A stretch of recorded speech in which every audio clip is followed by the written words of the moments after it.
챕터 2 몸부림의 삶 8절 군대 훈련병 시절의 신앙생활 내 20대 인생은 어떻게 살았나? 그 중에서 한 토막을 쓰려고 한다. 나만이 걸어온 길은 오직 나만이 그 역사를 기록할 수밖에 없다. 하지만 수십 년이 지나 까마득한 옛날 이야기 같은 일들이라 잘 생각이 나지 않는다. 그때 쓴 일기장을 모두 갖다 놓고 확인하면서 쓰니 그나마 확실하게 쓸 수가 있어 다행이다. 제1편 논산훈련소에서 1966년 2월 중순 군입대 영장을 받았다. 일주일 후 봄비가 주룩주룩 오는 날 새벽 5시에 부모님께 인사하고 집을 떠났다. 육군훈련소에 도착하자마자 바로 인원 점검 후 사복을 군복으로 갈아입었다. 논산에서 전반기 6주 동안 정신교육과 신병훈련을 받은 후 근마훈련소로 가서 후반기 4주 훈련까지 받게 된다. 당시 내가 집에서 가지고 간 포켓용 신구약 합본 성경은 가로 6cm, 세로 10cm의 크기쯤 되는 것이었다. 지휘관이 쳐다보는 강한 눈을 피해 틈만 있으면 성경을 읽었다. 1시간의 심한 훈련이 끝나면 10분간 휴식이 있었다. 이때는 너무도 짧은 시간이라 대개 담배를 피우거나 잠깐 누워 기지개를 켜며 피곤한 몸들을 풀었다. 간혹 어떤 병사들은 끼리끼리 모여 서로 낯설지만 고향을 부르며 이야기를 하기도 했다. 그 순간 나에게는 성경이 너무도 소중했다. 성경을 읽는 사람은 나 외에 그 아무도 없었다. 훈련을 하더라도 쉬는 시간에 성경 읽을 것을 생각하니 훈련이 고달픈 것도 몰랐다. 종일 훈련하고 취침막사에 돌아가면 점호가 있었고 밤 9시에 점호가 끝나면 취침에 들어간다. 그러면 불침번만 남겨놓고 나머지는 작은 등불만 희미하게 켜놓은 채 자게 된다. 취침 시간에는 모두 자는 것이 군 단체 생활의 방침이라 책을 읽거나 개인 행동을 할 수가 없다. 만일에 개인 행동을 하게 되면 불침번 근무자의 제재를 받게 된다. 그 시간에는 화장실 가는 것 외에는 자유가 없다. 하지만 나는 처음에는 자는 채 하고 20분쯤 누워있다가 모두 고단에 잠이 들 때면 그대로 엎어져서 성경을 읽었다. 새벽 1시까지 읽으면 더 견딜 수가 없어 나도 몰래 성경책에 침을 흘리며 잠이 든다. 그렇게 피곤한 잠만 자고 새벽에 그대로 눈을 떠 또 성경을 읽었다. 한 번은 불침번들이 나를 보고 무슨 책을 그리 재밌게 읽느냐고 다 읽은 다음에 자기에게 빌려달라고 부탁을 했다. 성경책을 보았는데도 그것이 성경인 줄을 전혀 모르는 것을 보니 교회를 하루도 안 다녀본 신앙에 있어서는 일자 무식의 병사인 것 같았다. 내가 불침번 근무를 서는 때는 성경 읽기에 좋은 시간이었다. 1시간씩 근무를 섰는데 어느 때는 성경을 계속 읽으려고 다음 사람까지 깨우지 않고 혼자 독점하며 불침번을 서기도 했다. 그러면 다음날 병사들이 자기 불침번 근무 때 안 깨웠다고 너무 좋아하며 잠 잘 잤다고 고마워했다. 그러다 보니 을의 내 불침번 때는 2시간씩 혹은 3시간씩 연속해서 근무하면서 성경을 읽었다. 내 다음 차례의 병사는 나를 너무 좋아하게 되었다. 그래서 성경 이야기도 해주며 전도를 하여 군 교회에 같이 나가기도 했다. 일요일이면 교회에 나가는 사람만 제외하고 부대 전체가 작업을 했다. 화장실에 오물 퍼내는 일과 운동장에서 풀 뽑는 일들이었다. 일요일이면 일하기 싫어서 신앙생활을 안 하던 병사들이 교회에 간다고 하며 군종 인솔자가 오면 20-30명씩 따라갔다. 이를 본 지휘관들은 화가 나서 모두 믿을 수가 없다고 하며 일절 교회에 못 나가게 방침을 세워버렸다. 그래서 일요일이 되었는데도 아무도 교회를 보내지 않았다. 일요일날 일하기 싫어서 교회로 피신 가는 가짜 신앙인들 때문에 정작 교회에 다니는 나까지 못 가게 된 것이다. 할 수 없이 나도 작업장에 끌려가 종일 풀 뽑는 일을 하면서 다음 주 일요일에는 어떻게 해서라도 교회에 나가기로 결심했다. 정말로 교회 다니는 병사들은 우리 부대에서는 7명 뿐이었다. 한 주간 훈련을 받고 또 일요일이 돌아왔다. 나는 아예 누구한테도 말하지 않고 일찍 군교회로 빠져나가 버렸다. 아침 주일 예배를 드리고 또 기다려서 일요일 저녁 예배까지 드리고 돌아가기로 했다. 공백 시간에 성경을 읽었다. 하루가 천국 시간같이 너무나 빨리 가버렸다.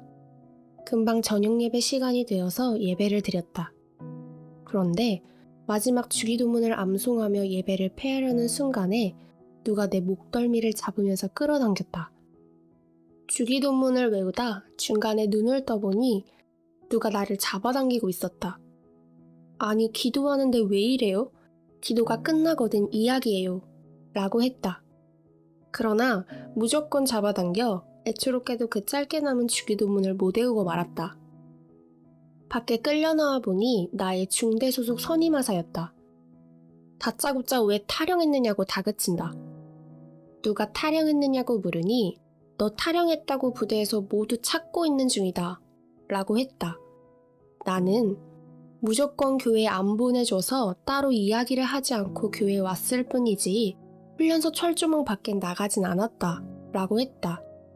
예배가 끝나고 나온 지도자들이 모두 이 광경을 보고는 예배드리러 다니는데 무슨 탈영이냐? 하고 한마디씩 했는데 그중 한 장교는 다음에 그런 일이 없도록 하고 잘 좀 해주라고 했다. 곧 소속 부대에 돌아왔다. 부대 전체가 각 내무반에서 기합을 받고 있었다. 내가 속한 내무반에서도 차렷 자세로 기합을 받으며 훈시를 듣고 있었다.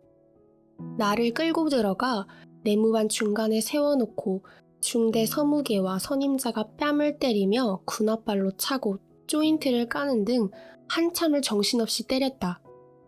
기합을 받는 자들이 저 새끼 더 때려야 된다 라고 소리를 질러댔다.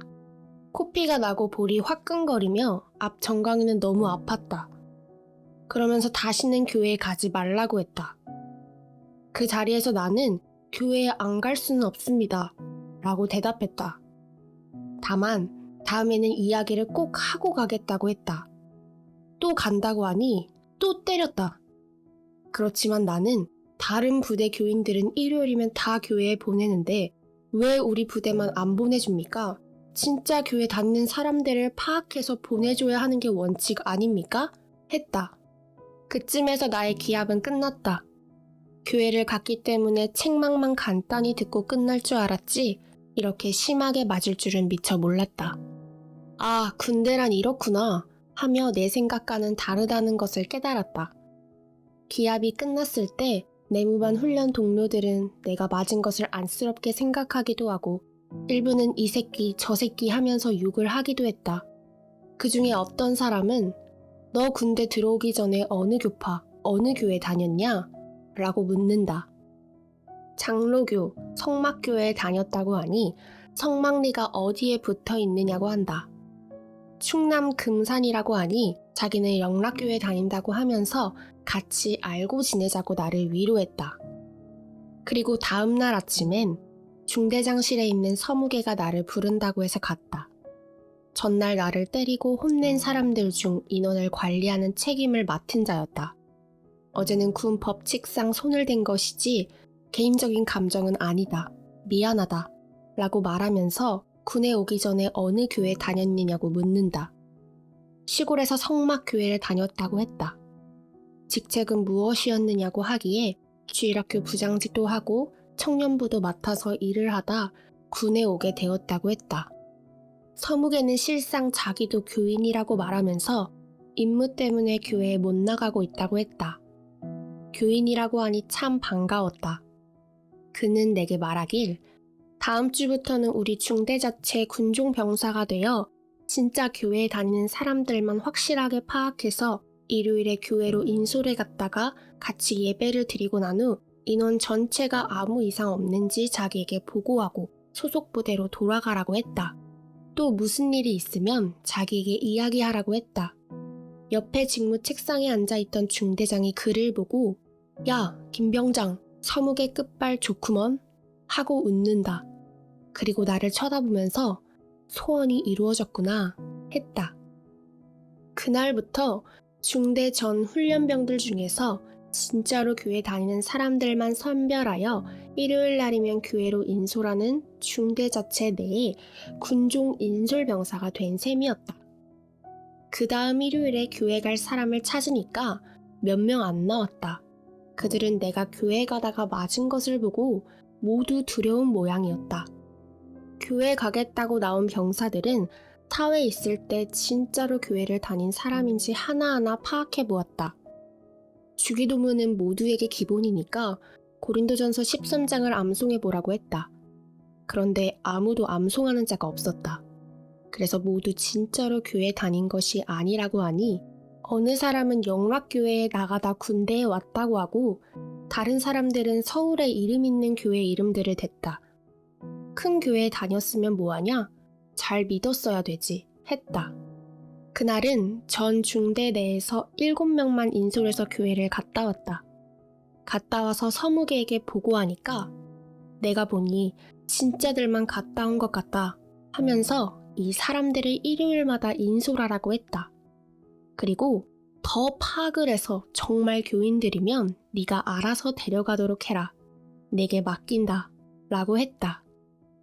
그 다음 주부터는 교회 나갔던 자들이 자기 내무반의 교인들을 자세히 파악하여 같이 가도록 했다. 그래서 그 다음 일요일에는 20여 명을 데리고 나갔다. 그랬더니 남은 사람들도 모두 평소에 교회 안 다녔던 것을 후회하면서 지금부터라도 교회에 나갈 수 없느냐고들 했다. 그 중에서 정말 다니고 싶어하는 사람들은 데리고 나갔다. 나는 이런 과정을 통해 훈련소에서 전도도 하고 정기적으로 교회를 나갈 수 있게 되었다. 혼자 산에서 기도 생활을 하고 사회생활을 할 때는 소외감을 받고 살았기에 군대에서 사람들을 만나면 이야기를 하고 싶었다. 하지만 대개 이야기를 피하는 편이었다. 그러나 나는 노방 전도를 하던 습관이 있어 이야기를 잘하는 편이었다. 훈련 중에 1시간 훈련이 끝난 후 쥐어지는 10분 휴식 시간이 되면 나는 성경을 읽든지 아니면 교관이나 훈련 조교한테 찾아가서 수고했다고 인사를 하고 고향을 물으며 이야기를 했다. 처음에는 훈련병이 감히 이야기를 해? 하는 식으로 대했지만 나중에는 은근히 좋아했다. 훈련 시간에는 을에 무섭게 도끼를 부리면서 훈련을 시켰지만 그들도 똑같은 사람들이었다. 그때는 지금으로부터 50년 전쯤이라 훈련소의 훈련이 참 엄하고 무서웠다. 굉장히 강하게 했다. 모두 심리적인 불안감에 명령 복종이라는 단어 아래 훈련 시간만큼은 정신일도하였다. 그 중에 간혹 말을 조금 거슬리게 하든지 행동에 이상이 있으면 시범적으로 맞기 일쑤였다. 맞는 것을 보면 더 무서워 병사들은 속까지 떨어댔다. 그러나 나는 집에서 일하던 것을 생각하면 오히려 즐겁고 재미가 있었다. 지휘관과 인사를 하고 지내니 그가 하는 행동이 무섭지가 않았다. 당시 훈련을 받으면서 지금도 생생하게 기억이 나는 일이 있다. 기합받은 일이다. 250m 사격에서 성적이 좋지 않아 머리를 땅에 쳐박고 엎드려 양손을 등에 얹은 채 원산 폭격이라는 무서운 기합을 받았다. 시간은 15분에서 20분 동안으로 기억된다.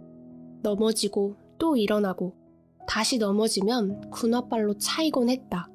이 기합은 나뿐만 아니라 많이들 받았다. 이런 일이 있고 나서 나는 결심하고 사격에 대한 강의를 들을 때 열심히 배우고 연구했다. 그 후 성적이 좋아져서 사격으로 기합받은 일은 한 번도 없었다. 전방에 배치되었을 때는 카빈총 특등 사수가 되어 훈장도 받았다. 앉았어, 서섰어, 엎드렸어 경기에서 100점 만점에 95점을 받은 것이다. 그리고 파월되었을 때 저격수 임무를 맡았다. 군대에서는 제때 밥을 주고 옷을 주고 또 사회에 있을 때 호기심으로 쏴보고 싶었던 총도 주어 다루게 하고 몸도 단련시켜 건강해지니 좋았다. 누구는 고향 생각이 난다고 했지만 나는 고향에서 산기도 생활이나 농사일로 고생을 많이 했기에 오히려 훈련이 편했다. 그때는 1960년대라 가정도 국가도 생활 형편이 어려운 때였다. 고로 군대에서도 먹는 식사량이 참 적었다. 다들 시골에서 일하느라 많이 먹던 위장이라서 군대 정량만으로는 너무 배고파했다. 어떤 병사는 쓰레기장을 뒤져서 식당에서 나온 무쪽을 주워 먹기도 했다.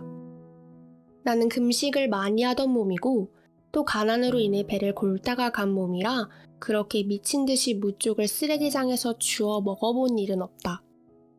그때 군대 밥은 한 공기였고 그것도 거의 보리밥이었다. 쌀은 10분의 1 정도였다. 밥 한 공기가 몇 수저 먹다 보면 없어졌다. 반찬은 국 한 공기하고 깍두기나 김치였다. 그래도 맛있게 먹었다. 지금 어떤 진수성찬의 맛과도 비교가 안 되었다. 제2편 근마훈련소에서 또 군대에서 자주 발생하는 일은 물건이 없어지는 일이다.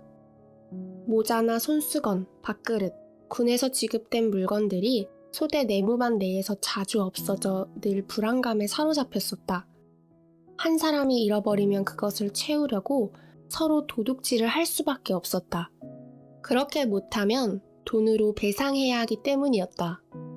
나는 전반기 훈련으로 6주를 끝마치고 특수병과가 아니라서 전부 근마로 이동해 후반기 훈련을 4주간 정도 또 받게 되었다. 내가 대학교를 못 나와서 또 훈련을 받는 것으로 생각할 때 마음이 착잡했다. 모두 못생기고 못 배운 자들만 또 훈련을 받으러 온 것 같았다. 후반기 훈련도 참으로 강했다. 여기서도 사물들을 서로 훔쳐가 모두 자기 물건 챙기느라 잠도 못 잤다. 처음 들어올 때는 모두 다 있었는데 가다가 없어지는 이유는 병사들이 훈련에 다 나갔을 때 내무반의 책임자들이 도둑질을 해가기 때문이었다. 잃은 것을 못 채우면 돈으로 지도자들에게 배상하도록 해서 돈을 갈취하는 것임을 알게 되었다. 그래서 자기 것이 없어졌으면 자기가 배상하지 않으려고 또 다른 사람의 것을 도둑질했다. 그렇게 연쇄 반응이 일어나 소대 내무반은 늘 분위기가 좋지 않았다. 훈련 받고 돌아오면 꼭 자기 사물을 먼저 확인한다. 그래서 무엇이 없어졌으면 재빨리 옆에 사람의 것을 갖다 놓는다. 그런 모습들을 여러 번 직접 보았다.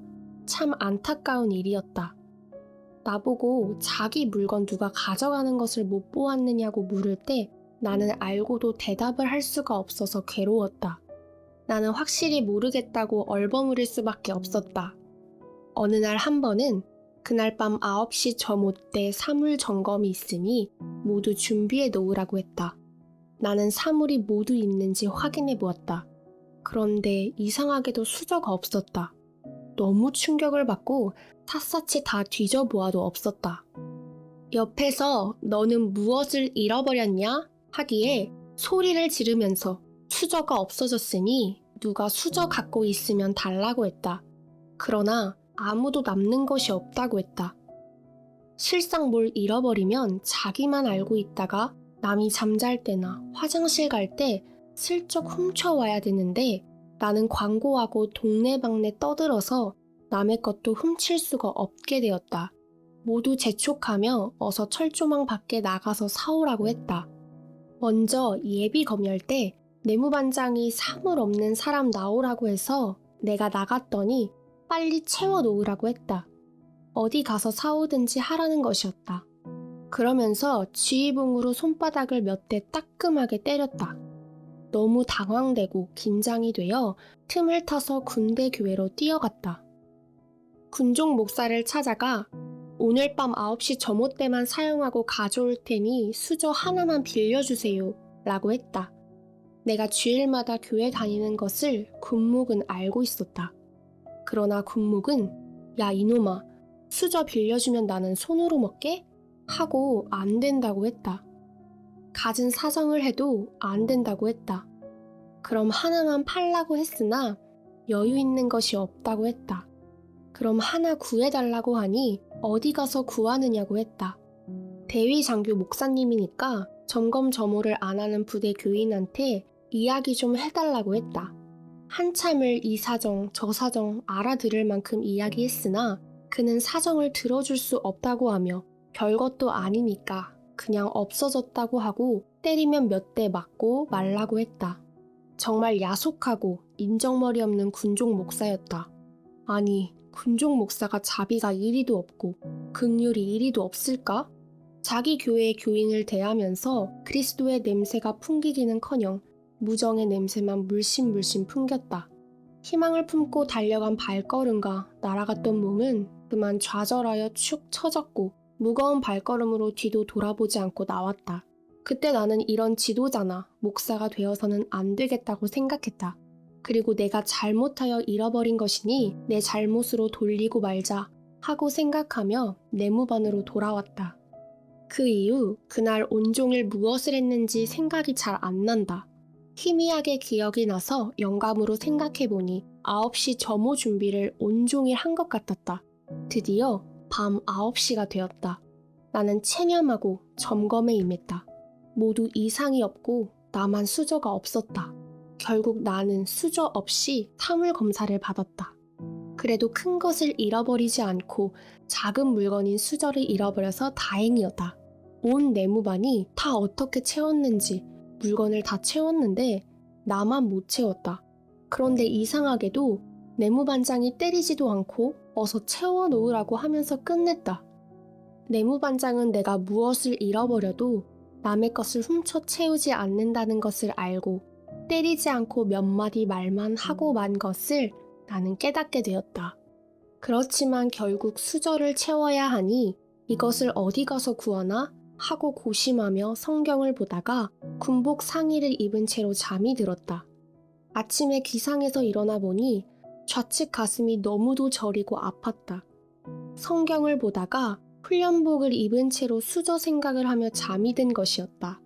수저가 없는 것을 지휘관이 봐준다고 해도 밥을 먹을 수 없기에 당장 문제여서 더 걱정이 되었다. 그런데 가슴 통증이 심해서 왜 이러지? 이상하다. 마룻바닥에 무슨 물체도 없었는데 하고 생각하며 가슴을 더듬어 보았다. 좌측 포켓에 손을 넣어보니 내가 찾던 수저가 나왔다. 너무나 황당무계했다. 아니, 이놈의 수저. 그렇게 찾을 때는 어디에 가 있고 그런데 왜 내가 포켓에 수저를 넣었지? 하고 생각해 보았다. 내무반 안에서 물건을 너무 훔쳐가니 아예 못 훔쳐가게 밥을 먹은 후 내가 수저를 싸서 포켓에다 넣고 다닌 것이었다. 안 잃어버리려고 안전하게 한다는 것이 지나치게 되었다. 이후에 생각해 볼 때 이 사건은 내 인생을 성자가 테스트한 것이었고 너무 염려되어 지나치게 한 것은 나의 잘못임을 깨닫게 되었다. 수저를 찾았다고 내무반에 보여주면서 말했더니 바로 고문관 취급을 하기도 하고 그 중에는 정말 교인이라 남의 것을 안 훔쳐가는 양심적인 사람이구나 라고 말하는 사람들도 있었다. 그런 일이 있은 후 며칠 있다가 충남에 사는 병사가 야전삽을 잃어버렸다고 했다. 그 야전삽은 경상도에 사는 병사가 훔쳐갔었다. 야전삽을 잃어버린 병사가 그것을 눈치채고 자기 것이 틀림없다고 싸움이 붙었다. 충청도 병사는 말이 느리고 말을 더듬는 반면 경상도 병사는 말이 빠르고 고함을 잘 쳤다.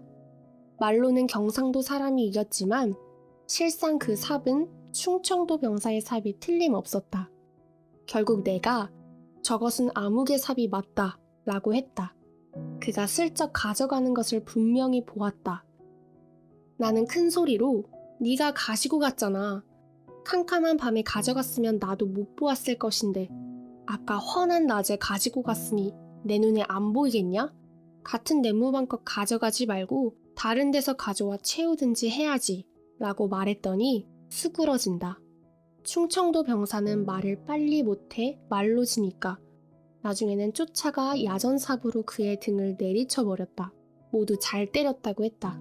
결국 삽을 주인에게 돌려주고야 말았는데 훔친 병사도 자기 것이 없어져서 화나서 남의 것을 갖다 놓았다고 고백했다. 한 번은 내무반장이 못을 하나씩 1시간 내에 구해오라고 전원에게 명령했다. 훈련소 안에서는 정말 못을 찾을 수가 없었다. 누구는 사용하는 못을 박아놓은 곳에 가서 몰래 빼가지고 왔다. 나는 그렇게 할 수가 없어 오물장에 가서 철사를 찾았다.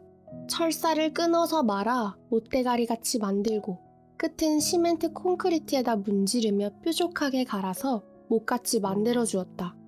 부대원들 중 반쯤은 못을 가져왔고 반쯤은 그냥 돌아왔다. 못을 못 가져온 사람들은 즉흥성이 없고 요령이 없다고 모두 기합을 받았다. 반면 못을 가져온 자들은 임무에 충성했다고 용감하다는 칭찬을 받았다. 내 것을 보자 못이 아닌데 못으로 만들었네 하며 즉흥성과 요령이 뛰어나다고 칭찬했다. 요령이란 요리조리 빼고 안 하는 것이 아니다. 또 남에게 피해를 주지 않고 사는 삶도 그리 쉬운 것이 아니다. 지금도 마찬가지다. 섭리 역사에서도 요령과 즉흥적 대처 능력이 있어야 한다. 어느 날은 사회에 있을 때 옷을 다려본 사람 있냐? 해서 손을 들었다. 손든 사람들을 확인해보니 보통 세탁소에서 근무하거나 세탁소를 운영했던 사람들이었다. 나도 옷을 많이 다려보았다고 했다. 어디서 했느냐고 물어서 월명동이라고 대답하니까 앞 글자를 못 알아듣고 명동인 줄 알고 나오라고 하여 나를 포함해 6명이 인솔자를 따라갔다. 많은 옷들을 보이며 며칠 있으면 이 옷들을 입고 배출대로 가서 전방으로 이동한다고 했다. 나는 사실 옷을 다려본 일이 많지 않아 은근히 떨렸지만 막상 가서 해보니 아무것도 아니었다.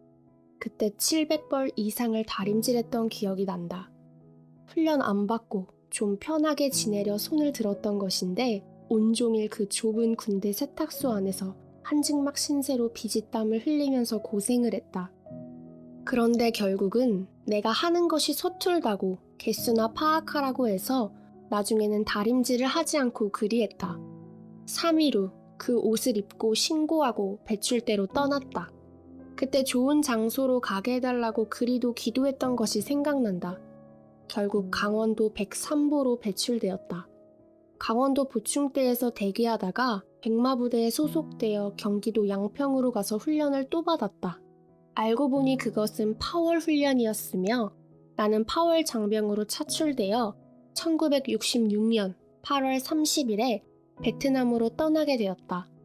훈련병 시절에는 일기를 제대로 쓰지 않아 정말 이만큼 쓰기도 힘들었다. 생각이 안 나서 밤새 기도하고 수십 년 전의 일을 영감으로 받아 그 실상을 생각하며 쓴 것이다.